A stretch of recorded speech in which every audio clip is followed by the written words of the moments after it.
Hi all, so excited to have you all on the call today. For anyone who's been on one of my webinars before, you may know this. For anyone who has not, welcome. These are interactive sessions. We'll be engaging with the comments section a ton.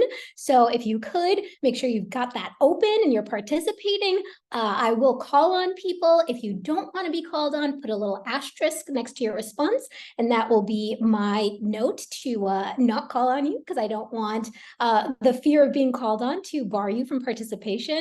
And with that said, let me introduce myself a little bit, and then we'll jump right in. Super excited to be here. My name is Melanie Naranjo. I head up the people team at Athena. We are a compliance platform that does everything from harassment prevention to management essentials trainings and hotline reporting, as well as we have an LMS. And I have to say that I'm in this really fortunate position where I get to be both the internal head of people, as well as getting to leverage my love for training and development to share with you all. So really happy to be able to chat with you all today. We are talking today about the role of HRBP, which I know is a tricky one, a stressful one, a fun one. And so I'm very curious to engage with you all today because you all sent in some spot on questions. So with that said, let's go through the agenda so you all know what to expect on the call today. So for the first 45 minutes or so, we're going to be defining the role of HRBP, and we'll be talking about HRBP tips for success, in particular, how to do the business partnership side of HRBP, which is essentially, 90% of your role when you are expected to partner with, get buy-in from the leadership teams. Then we'll leave about 10 minutes for Q&A. Some of you all sent in some great anonymous questions, but we also welcome you to send in questions throughout. There's a little Q&A option. Amanda will be tracking these behind the scenes. And so when we get to these, I'll address them. And then we'll leave just a few minutes at the end to talk about Athena and a special promotion that we're doing at the moment. So if you're interested, stick around to learn about how you can get your first 6 months of Athena completely free for any and all of our products, which is a pretty darn good deal if you ask me. With that said, let's go ahead and get started.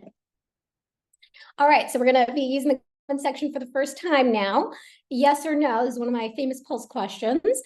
My company has a clearly defined shared understanding of what it means to be an effective HRBP. In the comments, if you could just tell me yes, no, if you want to be creative and put a maybe, not sure. Okay. Oh, we've got a lot of no's, some maybes. Okay, I'm seeing 1 or 2 yeses. First of all, thank you all for being so participating so much here. This is great. Let's call on someone who didn't put the asterisk. Tanya Wagner. I'm totally butchering that. I'm so sorry. Let me know how to pronounce your name. Amanda's going to give you access to unmute yourself. If you could just tell me a little bit more about why you answered no on this question. Where do you think that there is a lack of clarity or a lack of a shared understanding?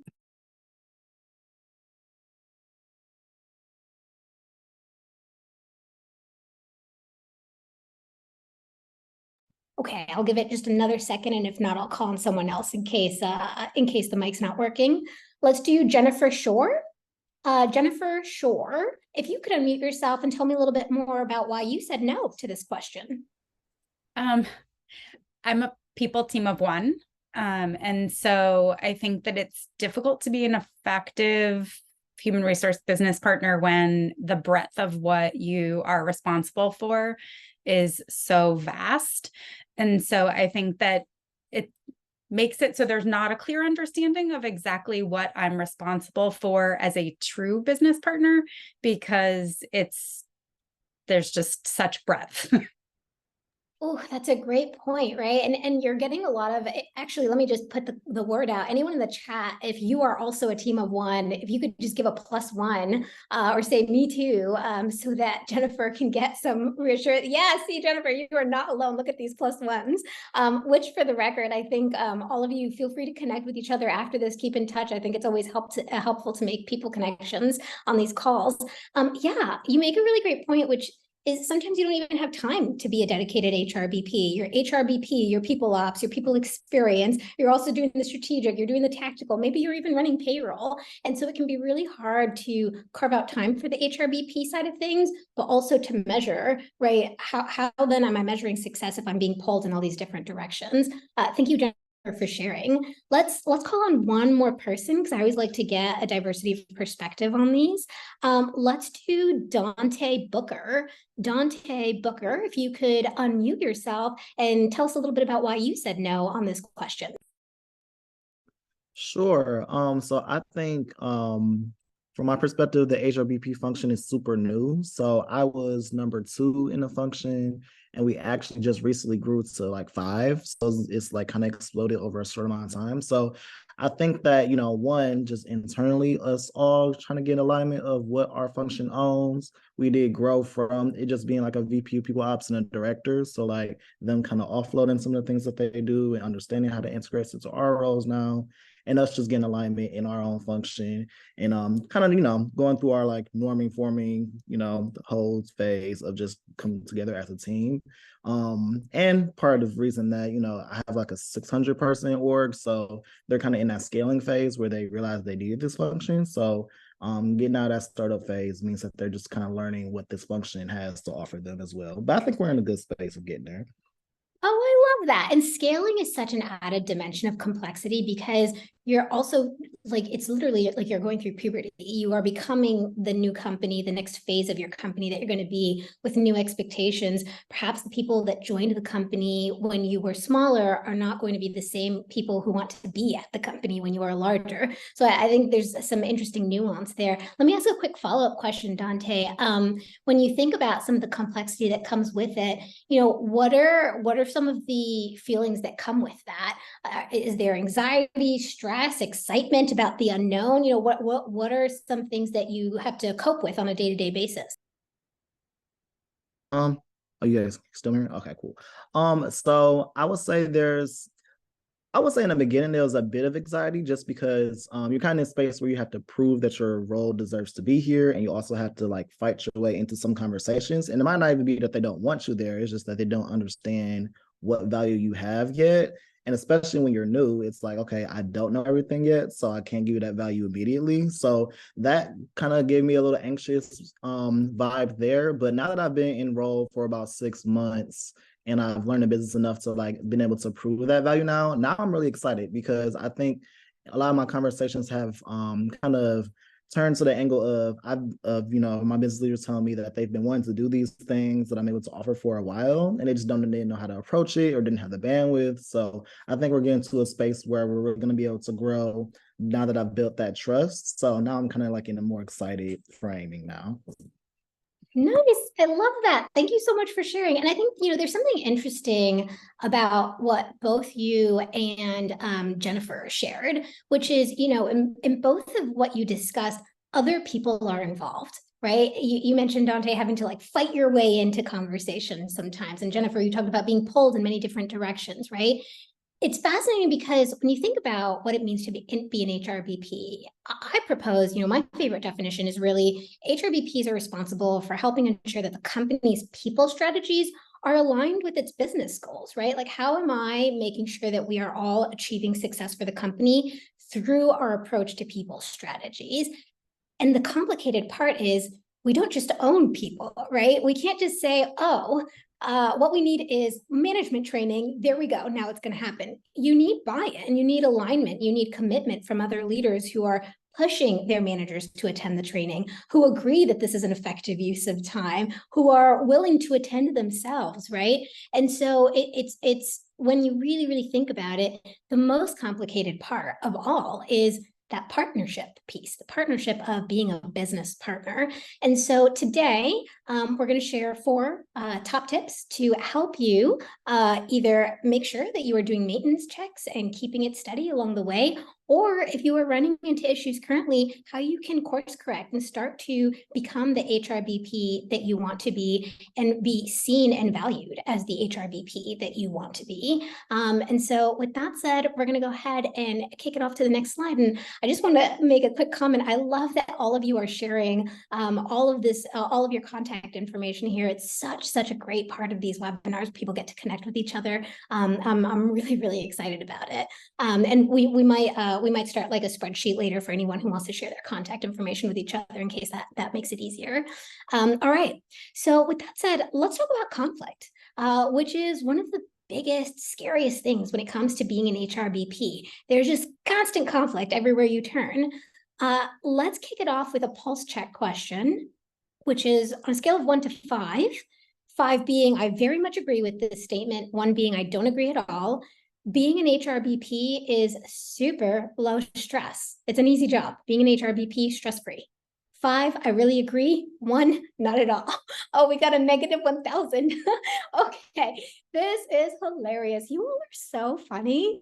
I feel like sometimes, I'm not kidding, I am pushing, like one day I'm going to switch careers. I'm going to enter the media industry and I'm going to start a TV show that's just like The Office, but it's a team of HR people. I think HR people are hilarious. We really got jokes.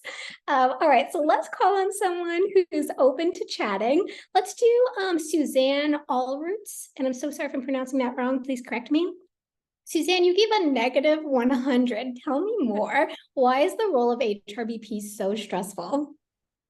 Oh goodness, where do I even begin? And you did a good job. All roots, both ways are very acceptable. I think our day-to-days are never the same. We have to balance the ever-changing business needs of our varying organizations, plus responding to employee needs, executive leadership needs, being that liaison between the employee and the business, and really aligning the business goals, the people goals, and also all the while continuing to share or demonstrate our value add to the organization.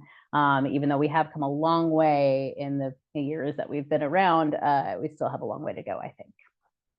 You know, what's fascinating to me about what you just said is you talked about multiple different angles of stress. So there's the having to fight to be taken seriously and valued. There's the, oh, and also, by the way, I need to help you work through this issue that just came up. Oh, and also I still need to be thinking about the bigger picture and the different moving parts. My question to you is, how does it feel in the moment when you have all of these different stressors and you have to be the emotionally neutral party in a potentially difficult, tricky, tense discussion? How does that feel? Yeah, I think that's where our undervalued skill set of compartmentalizing comes in, right? Because in the moment, we do need to be that neutral, reasonable voice and deal with our emotions and complications elsewhere, right? So in the midst of layoffs, plus growing business, plus, employee relations, whether it's the small, I don't like my colleague, to the very complex ones. It's a lot to navigate and manage. And so I think it's critically important that we all have our own individual stress mitigation factors, like, that we are able to have either that person to talk to, right? That's where this group, I've been in the shoes of the people, the one individual shop, and I encourage everybody to reach out to anybody on here because we've all been there, right? And we need to share that stressors, or internally with our colleagues. That's the workshops that we have with our fellow HR professionals that I think help us get through this stress. Thank you for sharing so candidly and honestly, Suzanne. I think sometimes it's just helpful to acknowledge that we are experiencing this stress so that we can all feel like, oh, we're not alone. I'm not the only one. It's not just that I can't manage my emotions. There's a lot of shit going on. It's stressful. So thank you very much. And in fact, I'm going to call it just one more person, Matthew Hamruse. I'm not always the best at calmness. Talk to me a little bit more about that, because I think it's important to acknowledge that sometimes it's just tough. Sometimes you can't put the feelings aside. How does that feel for you, Matthew? And how have you coped with that over time? the most frequent time, so I work in operations and has a tendency to be more heated anyway. And usually what I find is that since I have a HR director as the boss, then I support the VP of operations, which is the largest. He has a tendency to encourage this. So sometimes it can get to the point where I feel like I actually have to call somebody else in because it can get so heated. Because if one kid doesn't get what they want from me, they're going to go run to him. So then I have to re-explain it to him. And if I'm lucky, then sometimes my boss gets involved so that I've got to re-explain it to them. And then it can even get escalated up higher than that. Then it's just explaining stuff. And then they end up doing the same thing anyway. And it's over simple stuff, something like firing somebody or just documenting information the best way you can. So I just had an argument in my office 20 minutes ago that gets way too heated over little things. So like payroll system corrections and things such as that.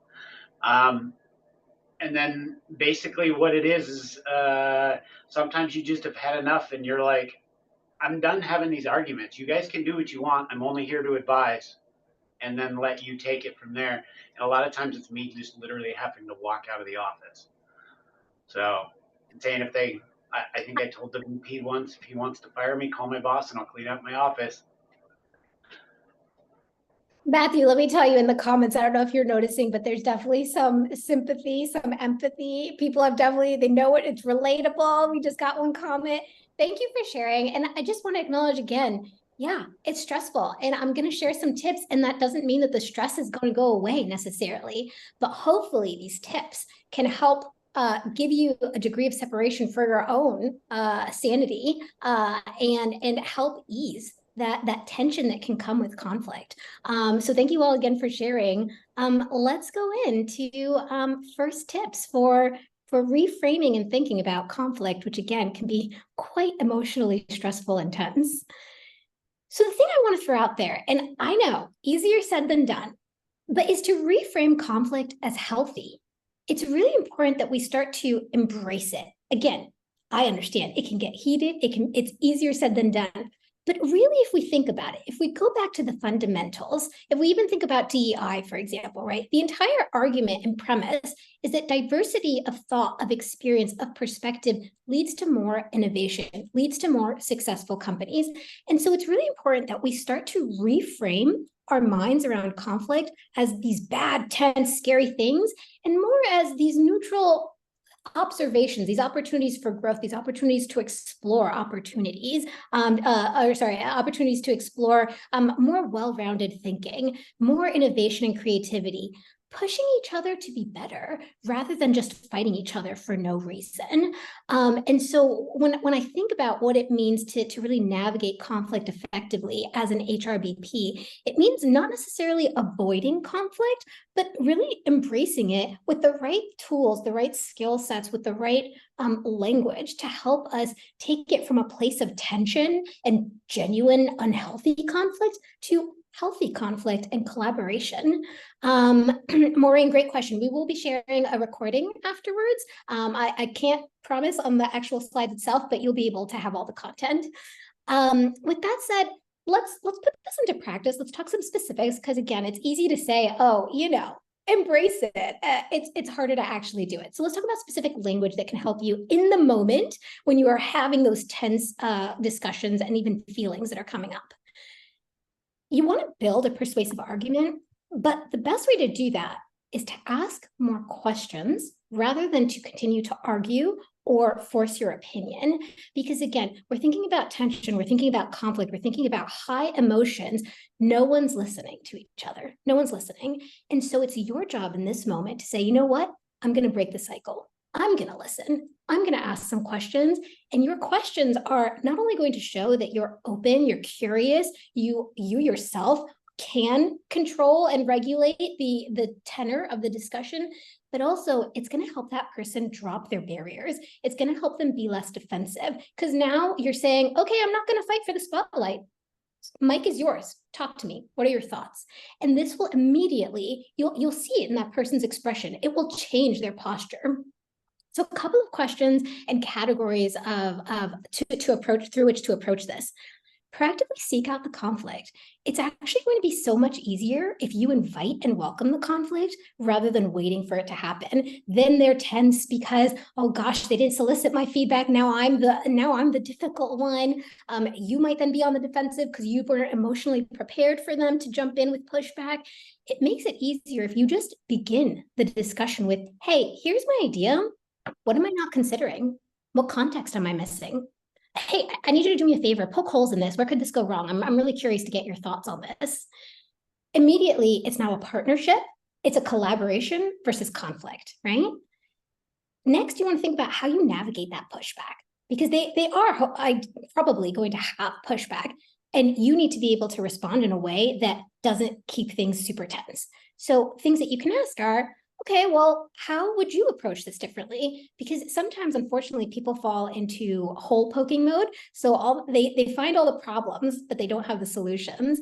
And that can be difficult because they don't necessarily see that, hey, you're in a tough spot too, right? And this is the best solution that you can come up with given the context and the circumstances. And so when you put them into your shoes, hey, how would you do it differently? Either they will have a really great idea that you can learn from, or they might realize, oh yeah, this is the best of our options. And so it just helps, again, put everyone on the same playing field. What would it take to get your buy-in? I love this question in particular because, again, it's solution oriented, but also it's, I want to partner with you. So you tell me, what's it going to take to change your mind on this? Because I don't want to keep fighting arguments and focusing on things that are not even your priority. What are your priorities and how do I make no a yes?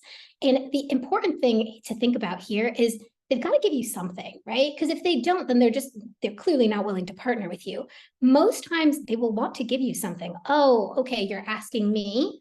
Okay, let me give you an answer, because I can't just say, oh, you will never have my buy-in. If they do, that's a different problem. We'll actually talk about that at the end of the presentation. But I like this question a lot because, again, it starts to change that tone of discussion, again, focused on collaboration. And then finally, and this is a tricky one, and I think it could have a webinar all on its own, but call out the tough stuff. I'm not saying that you need to make it contentious. I'm not saying that you need to do it in an accusatory way, but if things aren't going well, you need to call it out for what it is. You could do the softer version, which is, hey, I get the impression this isn't landing well. What's causing stress here? You know, why I feel like emotions are high. I can tell that both our voices are going up in pitch. They're louder. What's going on here? Why is this so scary? Take a second to be that voice for that person of, hey, we're both getting emotional here right now. Let's pause and take a step back. The second, and this is a more direct one, but I find that it can be helpful and is necessary when truly you're at a crossroads and nothing's changing. Listen, I haven't been able to get your partnership on the last few initiatives that we've done. Help me understand what's going wrong here. How can I change that? What is making this not a priority for you? What's key about this framing is you're not forcing something on them. You're not saying you need to change your ways. I don't care what the problem is. You need to prioritize this. You're saying, help me understand. I'm picking up that this is not a priority for you. I'm not arguing with you, but I'm trying to understand, why is it not a priority for you? Help me understand what would make it a priority for you. Again, all of these discussions, they don't have to be contentious. They are a healthy conflict. They might bring up something that's actually really important. Oh, I don't have time to prioritize this because I have a bigger fire happening over here. Oh, I didn't know. Let me help you figure that out so then we can prioritize this, right? It truly isn't all about how to win them over to your side. It's about having open, genuine discussions so that you can listen and hear each other and work towards that true partnership. Okay, I see some things going on in the comments. This is great. I love it. Yes, tailoring. All right. So, and I also see some questions coming in. So thank you all. I will touch on these towards the end. Let's go into this next section. Leading with your shared goals. So we're going to do another pulse check question here, because again, I like to keep it interactive. On a scale of 1 to 5, how much do you agree with the following statement? 5 being I agree, 1 being not at all. It feels like the leadership team and I are all on the same team. Okay. Oh, we've got some good responses. Okay. And then some lower scores. Yeah, makes sense. Totally reasonable. I love the spread actually, because I think that we'll get an interesting diversity of perspective here. So let's call on someone who's on the low end to start. So let's do Stacy Verdino. Stacey, if you could unmute yourself and let me know, why is this a one for you? Why doesn't it always feel like you and the leadership team are on the same team? I am also an N of one, and I do all things related to HR, even payroll, as you mentioned earlier.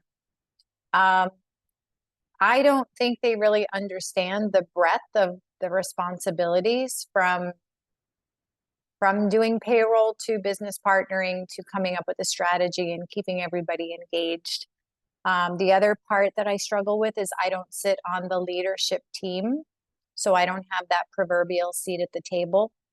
And I miss so much from not being at the table when they're talking about all of the business objectives and strategies and their concerns. So really, I get it by way of a bi-weekly half-hour meeting with the CEO, and then I hope that the rest of the leadership team funnels things to me on the down low, so I can try to at least get ahead of it. And that's really where I struggle, is mostly just not being considered a member of the leadership team. Oh gosh, Stacey, let me just first say, like, my heart goes out to you. And I don't know if you're looking at the comments, but people are sending you love and support. That is rough. I'd love to ask if you feel comfortable, what is the impact that has on you, both in your day-to-day job, but just your emotional state and commitment to the company? How does it feel? What is the impact of you not being part of the leadership team? It's one of those things where you're responsible, but you have no authority. So I feel so marginalized in my role. And it's a little disheartening because I want to do more. I know I could do more. I could be a better business partner to the leadership team if I was there every step of the way to understand what they're struggling with in their functions. So instead of being there at the table, I have to then set up individual meetings to just get a pulse of what's going on with them. And so it's a little disappointing. I've been here for 2.5 years, and I started as a business partner. That was what I was hired to be. And by way of a few reductions in force, the entire HR department was decimated, including the head of HR. So they promoted me, and here I sit, operating more as an HR ops manager and a crisis manager. Oh boy. Stacey, when you get the chance, I really encourage you to check out the comments, because again, you are getting so much love, support, acknowledgement. And it's a tough spot. And the sad thing is, it's not atypical. It's a common story. Even from the comments, I see people saying, yep, this was me. I'm experiencing this. I have experienced this. And, when I really think about it, first of all, it's heartbreaking on an emotional level. Second of all, it's just an inefficient and ineffective way to work, right? How committed are you going to be to the company? How motivated and energized are you to get all the work done when you're constantly feeling undervalued? How empowered are you to get the job done when you're being left out of really critical discussions? And so, I want to talk a little bit about how we start to change the narrative, how we start to make sure that the leadership team understands the value that we can and should be bringing if we had their partnership. So thank you again, Stacey, for sharing so candidly, so vulnerably. These are really tough discussions, and we all really appreciate it. Let's talk about the fact that we are all on the same team. We need to be on the same team in order for companies to succeed. That is the hallmark of any successful company. Unfortunately, all too often, leadership teams, in particular executive teams, function as if they are teams working against each other, fighting each other for budget, fighting each other for the priorities, fighting each other for more headcount, instead of thinking about, hey, remember, we all have the same goal, which is to help this company succeed. How do we work together to make that happen, including with HR, right? And so one of the things that we need to think about as an HRBP is, how do we always keep this goal top of mind, success for the company, and make sure that it's clear to everyone? And I'm going to make like a really hot take, bold statement, but I think when I finish chatting, you all will agree. But if not, let me know in the comments. Our jobs as an HRBP is not actually always to put people first. That's actually not our job. That would be quite detrimental. If all we ever cared about was give everyone all the money, all the benefits, all the perks. Oh, we're going to go out of business in 5 months. That's fine. Give them everything, right? That would not work. Unfortunately, this is the stereotype that people have of HR. And so when we come to the table with an argument, what they hear is, oh, you just want to do this because it's fluffy. Oh, you just want to do this because it's nice for the employees. Oh, you just want to do this for brownie points. No, this is a strategic business decision that I am recommending and pushing for because I think it is to the benefit of the company and our overall long-term business goals, right? And so really the ways in which everyone's goals at the leadership team level should be to help the company succeed, but you do it in different ways. And as an HRBP, the ways in which you do that are twofold. One, you're helping business leaders understand how their people strategies will impact their business goals. So, hey, if you don't do this, here is the risk that comes with that. If you do this, here is the benefit that could come with that. The second is helping business leaders then create the people strategies that are going to empower the goals that they are trying to achieve. Oh, you want to create a best-in-class business? Well, how are we going to attract and retain the kind of talent that it's going to take to get us there? Oh, you want your managers to be getting their teams to bring in more numbers? Okay, well, what is the training and development that those managers are going to need in order to achieve that goal, right? And so in all of this, it's really, really important that we always make sure to everyone that we are emphatically clear about the fact that we are driving towards these things because we are driving towards the shared goal of helping the company succeed. Sometimes that requires compromise on the people front. Sometimes it's tough decisions. We need to make cuts to benefit so that we can continue to hire at the rate that we need. Maybe you might need to make a layoff because if you don't do a layoff, the company will go out of business. Again, these are not fun decisions, but sometimes they are the right decisions for the business. And sometimes, right, on the other side, it might require educating your people leaders or your business leaders on the relationship between people and success. They might genuinely not understand, oh, you mean if I don't give this person growth opportunities, they will quit? Didn't realize that was a thing, right? And so you might genuinely have to explain some of these things to them. So let's look at this in practice. Again, I'm a big fan of giving specific examples and language that you can lean on. Otherwise, the information can be really hard to action on. So again, you always want to keep the end goal top of mind, both for yourself and for everyone else. And I say for yourself because I think we need to acknowledge sometimes you can get wrapped up in the people side of things. Sometimes you can lose sight of the end goal. And it's sort of like, I'm focused on employee experience. Oh, I forgot to zoom out and think about the bigger picture, right? And so for yourself, you need to keep this top of mind. And for everyone else, you need to keep it top of mind. Hey, zoom out. I understand that like right now in the short term, you're trying to close this deal, but let's look long term for a second. If you do it in this way, you are going to lose your top performers. Is that the risk that you are willing to take, right? So always making sure that we take a step back and remind people this is the end goal. We're trying to help the company succeed. How are we going to do that? A couple of ways that I recommend that you lean on to do this. Always connect the dots between what you're proposing and how it's going to benefit the business. If you just say, hey, I think we should focus on this initiative, it's going to be great for employees to learn more, that's not compelling. If you say, hey, I have noticed that the last set of exit interviews have indicated that the number one reason for quitting is because they didn't have growth opportunities. For that reason, I would like to do X so that we don't keep losing our top performers, blah, blah, blah, right? That is where you're going to start to build buy-in, respect, trust as a true leader and thought partner, and that your priority, and making it clear that your priority is the business, not, a fluffy initiative for the sake of being fluffy.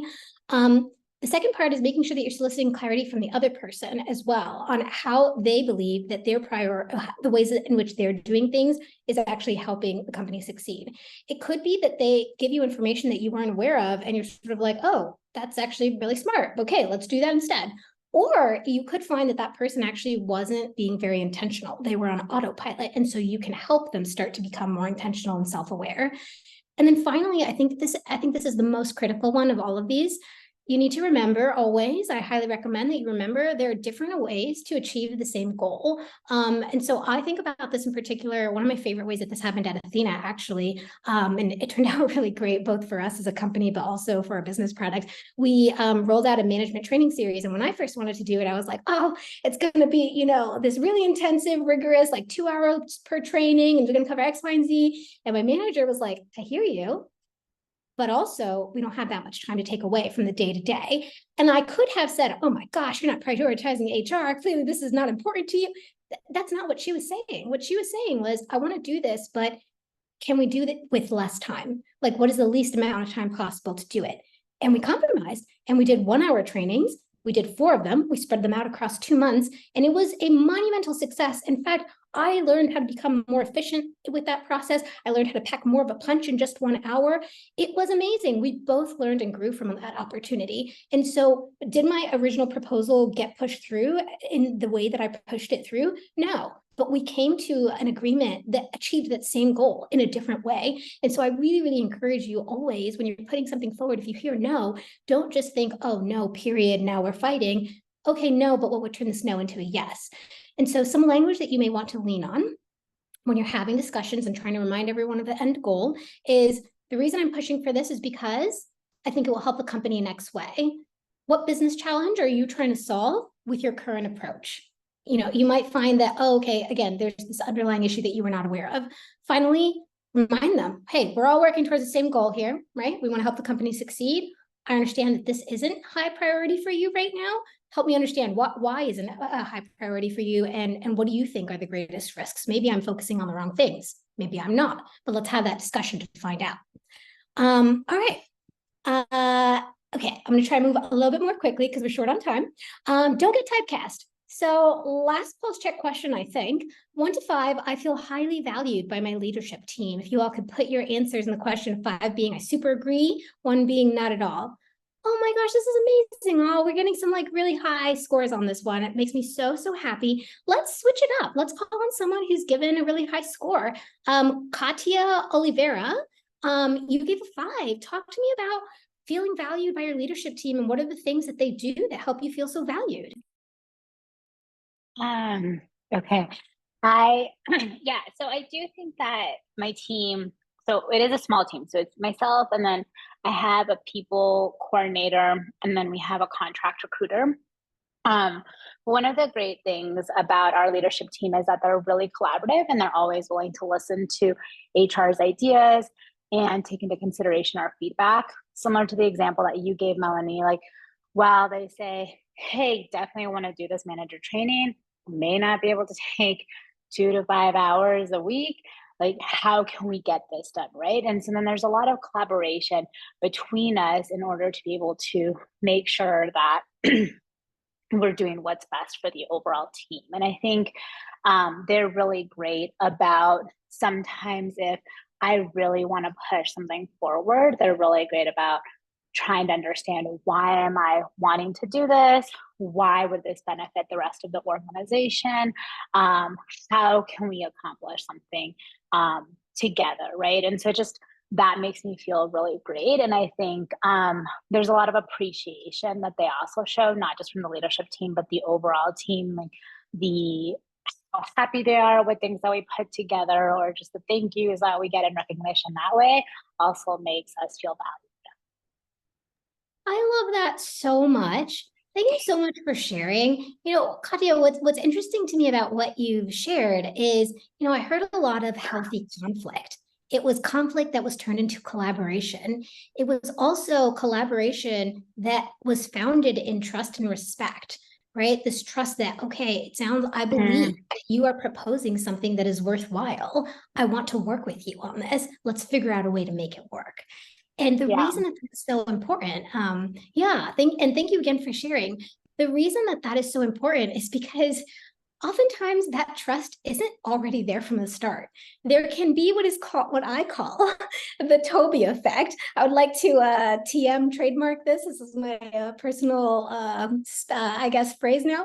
The Toby effect. Now, don't get me wrong. I love The Office. I think HR people stereotypes are hilarious. See my note earlier around wanting to do a whole TV show around HR teams. However, they can be quite detrimental, and they can often happen for reasons outside of your control that break down the trust that it would take to have your leadership team truly value, right? Sometimes it has nothing to do with you. It could be previous baggage. Maybe they previously had an HR team or an HRBP that really was not willing to partner with them, that was just an enforcer, that was not a collaborative thought partner. Maybe they only ever see you in the capacity of damage control because you are a team of one and you don't have the opportunity and space to be more proactive. You're being pulled in all these different directions, or they don't know to pull you in early enough, so they pull you in at the last minute and you just come in and you have to do quote unquote the dirty work, right? Or maybe you join the company during a tough time. And so their only experience of you is doing layoffs or, performance-based terminations, or putting in these quote unquote stuffy process and policy procedures because you are going through the puberty phase and growing as a company, right? And so what I want to really instill in all of you is the reminder that just because these things are, out of our control doesn't mean that we don't have agency, doesn't mean that there aren't things that we do have within our control. And so it's really, really important that we avoid the Toby effect when it comes to building those partnerships and relationships with both our employees and leaders, so that they do have that trust and respect, and they see us as more than damage control, more than payroll, more than enforcement. And so a couple of things that I recommend, and I'll go through this briefly because I want to leave enough time for Q&A. We've got quite a few questions coming in. This is great. You want to diversify your presence. You want to make sure that people don't just associate you with bad things. If the only time someone hears from you is when you are delivering bad news or when you are making demands of them, guess what? They're only going to associate you with bad news and making demands. So what I recommend is at the employee level, integrate yourself into the teams, truly become a part of the team. As an HR person, you should not just be in the HR team. You should be in all the teams, especially for the teams that you are the HRBP for. Sit in on their department meetings, make friends and allies that will, that will speak up for you, that will say, no, you should go to Melanie. She's super helpful. I had this great chat with her. Volunteer for team-specific cultural norms. If they have a talent show, that talent show, participate, be present, be fun, be someone that they associate with things outside of just the, Toby effect stereotype. At the leadership level, it's a little more nuanced, but it doesn't actually make it harder. Your biggest asset at the HRBP leadership level is your one-on-ones, your check-ins. Having a really thoughtful, proactive, strategic agenda every time you come to a meeting with them is critical. Make sure that you are not telling them the value you bring, but showing them. And questions that I recommend everyone lean on, and literally just make a template and just have these questions and pick one and rotate through one every time.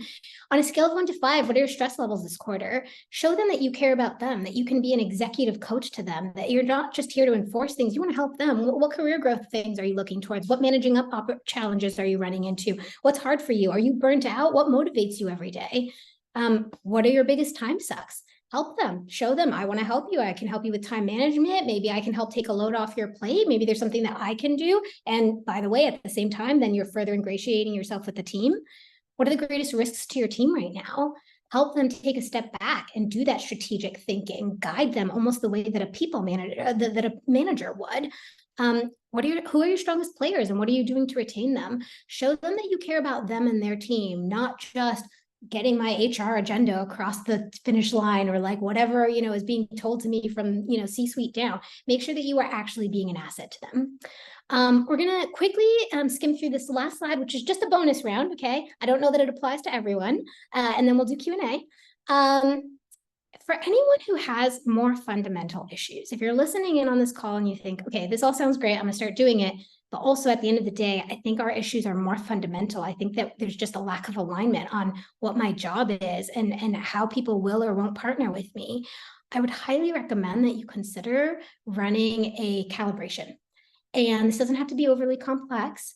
All it is it's sort of like stay interviews, kind of. Do a series of interviews in your next couple of HRBP one-on-ones and just ask the following questions. How do you define the role of HRBP? What value do you think they bring to the table? What have your previous HRBP relationships looked like? What worked, what didn't? when have I been most helpful? When have I been least helpful? Encourage them to share this tough feedback. And how could I be most helpful to you over the next 3 to 6 months? Not only is this going to help you in terms of building that relationship and that trust and that buy-in, because now you've got like these beautiful nuggets that you can pursue, like, okay, I'm going to do this thing, I'm going to get your trust, right? But also it might highlight areas of misalignment, in which case you need to leverage that data, right? It could be that you take that information to your CEO or CPO if you're not the head on your team, and you figure out like, okay, we need to put out a definition for what my role is and how I'm supposed to partner with people. It could be, well, you know what, we need to actually compromise here because I can understand the reason why they're asking for that, and I can also understand why I need to do more of X, right? So I highly recommend that you collect this information. You may just find that there's stuff that you don't know. Maybe they have exactly the right understanding of what an HRBP is, but you haven't been proactively partnering with them and they were expecting you to do so, right? Or maybe they have a completely wrong understanding, but they just didn't know. It's not that they weren't open to it, they just didn't know. And now that you open their minds to this, it's like, yes, do all that stuff for me. So if you have fundamental misalignment issues, highly recommend that you run a calibration check. And these are some helpful questions to get you started. All right, so let's do some Q&A, all, and then we'll leave the last 5 minutes or so to again tell you all about some fun Athena products and how to get 6 months for free. Okay, so let's see. How do you best approach someone in leadership and C-suite leaders about a toxic environment that they're causing? Okay, so this is a really good one and also a tricky one. And again, certainly I could talk about this probably for 30 minutes or more. My brief answer here is, again, in the spirit of everything else that we've been talking about, approach with curiosity, approach with a collaboration mindset, not a conflict mindset, right? Maybe before stating your opinion, ask them, hey, can you describe to me like what your perspective is on how the leadership team and C-suite functions? You know, tell me like on a scale of 1 to 5, how effective are they? How much conflict is there? Get their perspective and then slowly start to introduce your ideas, right? Okay, I've witnessed a couple of things that seemed a little bit off to me. What's your take on that? Like, is that like for me, I think this causes problems. Here's why, and here's how I think it could be a detriment to the business. But you know, I've noticed that you haven't taken action on this. I'm curious to know why. Is it not a priority for you? So on and so. I think again, it's all about collaboration, not like, hey, there's a problem and you're not doing anything about it. We need to fix it. It's about having a conversation. And if anybody has any other suggestions, please put in the comments. I think, you know, we all learn valuable information from each other. Let's do another one. Would love to know what best practices and initial steps are recommended when first establishing the HRBP model we just launched about 3 weeks ago. Okay, my take on this in a nutshell, just in the interest of time, but like hit me up later if you want a more detailed response, is I think it all comes down to the basics. I think first and foremost, executive teams need to come together and determine who are we as a company? What are we trying to achieve? What are our values? And I know that can sound really fluffy, but here's why I'm saying this is because you want to make sure that the HRBP model is in alignment with your overall business goals. Again, it's always about aligning people initiative or people strategies with business strategies. And so I would initiate the conversation by saying, hey, let me make sure I understand what the business goals are. Now let's figure out how the HRBP role helps you achieve those goals. That would be my recommendation. And then from there, you can build out more specifics. But in everything that you do, you always want to be able to tie it back to the business goals, even to your employees when you talk about it, right? So that's my recommendation. What are some of the best trainings, readings, et cetera, for a new HRBP or someone looking to sharpen their skills and knowledge? Okay, I'm going to give a hot take here. All right, take it or leave it. There are actually, I have one book that I highly recommend everyone read. It's like life-changing. I reference it like once a week. It's called The Advantage by Patrick Lencioni. I'll see if I can include that somewhere, Amanda, if you can put it in the comments at some point. It's amazing. It's literally it just covers every single aspect of everything. It's not an HRBP book. It is a book about business, how to build successful businesses. And it just covers all the things that are sort of critical to being an HRBP. And it also helps you then like show to your CEO that you have business savvy. But beyond that, I actually highly recommend that you to follow smart people on LinkedIn. The reason I say this is because you can get a bunch of certifications in terms of like, like a SHRM certification or whatever, and those are great. Like I'm not knocking it, but where I think that the certifications, larger certifications can struggle is that they're not as current, right? The world of HR today is a very different world from the world of HR 2 years ago. And so if you're taking a training that was created 3 years ago, right, it's now outdated. So I actually have found that, I get the most knowledge and benefit from just following people who are posting on a weekly basis and seeing what's going on for them, what's top of mind for them. I also would recommend joining some people communities because you can see in the questions that people ask what's going through their minds, what they're prioritizing, what challenges they're facing, how they're solving these problems. So I highly recommend that. Okay, let's do another question. Let's see. How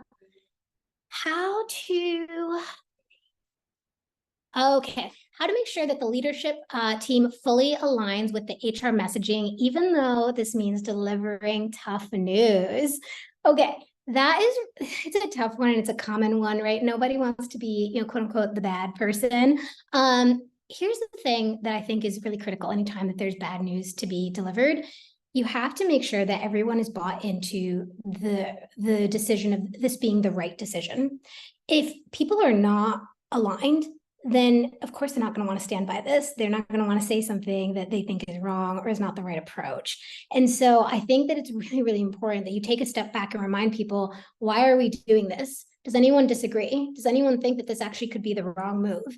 Once you get all those conversations out of the way and you get buy-in, then people will be able to stand by things more confidently, but also, they'll be able to deliver the news and like stand by it and not feel like it's such tough news. It's instead the right decision for a company. If you even think about like the worst case scenario, a layoff, if you can be honest and frame it in the sense that, hey, this was the least worst decision. We are doing this because we want to stay as a company. We want to continue to be able to employ the people that we can. That is always better than, I don't know why we're doing layoffs, I think just to save money. Right. And so making sure that there's clarity and buy-in and understanding and that you answer all the questions, put together an FAQ so that they are well prepared to answer any questions that might come up. Okay, we'll do one more question. Let's see. How to balance, this is a tough one. How to balance between confidentiality and the need to utilize the information from one-on-ones with the team in the HRBP initiatives. Okay, so here's my take on this, which is first and foremost, I think that when it comes to sorry, I just lost track of the thing. I'm so sorry, I just lost where the question went. It's gone. Hang on. Give me 1 second. Okay, so here's the thing, I'm a big fan of confidentiality. And so certainly I personally, unless it's a detriment to the business or a company policy has been violated or like a law has been broken, I personally will do everything in my power not to disclose that person's name or the specific information. What I will do is in an anonymous setting, I will share, hey, heads up, without disclosing this person's name, I've gotten some feedback about X, and here are my thoughts on it, right? And in that way, you're still protecting that person's privacy, but you're not losing the valuable data that you need to share. The other thing that I would always encourage is empower that person to have agency, right? Guide them through how they can speak up, who they should talk to, so that you don't have to even protect their privacy, right? They can share the information for you. So I think it's two things. One, coach towards agency, and two, share the information in an anonymous way. Okay, all. With that said, we have a poll. I would really, really appreciate if you all could just take 30 seconds to answer a couple of questions that Amanda's going to put up. We've gotten such valuable information from you all in the past, and we just wanted to get a little more information about you, from you, in particular because we're considering putting together a new training course. I will be quiet while you read.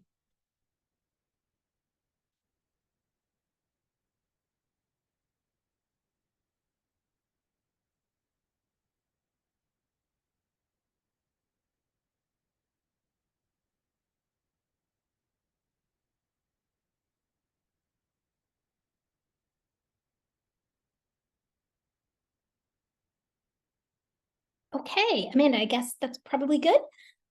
So with that said, I would love to just in the last 5 minutes, just walk you through a little information about Athena for anyone who is not familiar with us or who's curious about how to get 6 months free. So that you know, as I mentioned, we're a compliance platform. We offer a full suite of compliance training, harassment prevention, management essentials. I will actually flag that I helped write some of the management training modules, especially the soft skills ones. So you know that it was written by people experts who actually know, understand the pain points. And we also have an LMS. So what I really love about this is it's a fraction of the cost of most LMSs. So rather than paying for 800 courses that you're never going to use, this LMS is specifically for your own in-house trainings. Pay for exactly what you need, the functionality that you need, not a bunch of trainings and fluff that you don't. So highly recommend that you all look into it, especially if you're already a customer with Athena. It's a good add-on. And then finally, we have an employee hotline, and this is one that your employees won't actually be scared to leverage. What I really like about it is that we have an FAQ and we answer employees' questions around anonymity, what's going to happen to this person. We let the admin put in answers to really commonly asked questions that tend to prevent people from reporting, which of course we don't want people to not report if something happened. So yeah, with that said, I'm just going to share the deal with you all. So if you enroll with us or if you sign up with us by September 30th, you will get your first 6 months free. And this is for any and all. So if you enroll in all 3 of our products, you could get all 3 of them for 6 months free. If your company is under 50 people, you actually can just enroll yourself. You don't even have to go through an implementation process. You could literally be set up tomorrow with harassment prevention training for your entire company. This link also, by the way, provides pricing for anyone who wants to check out our pricing.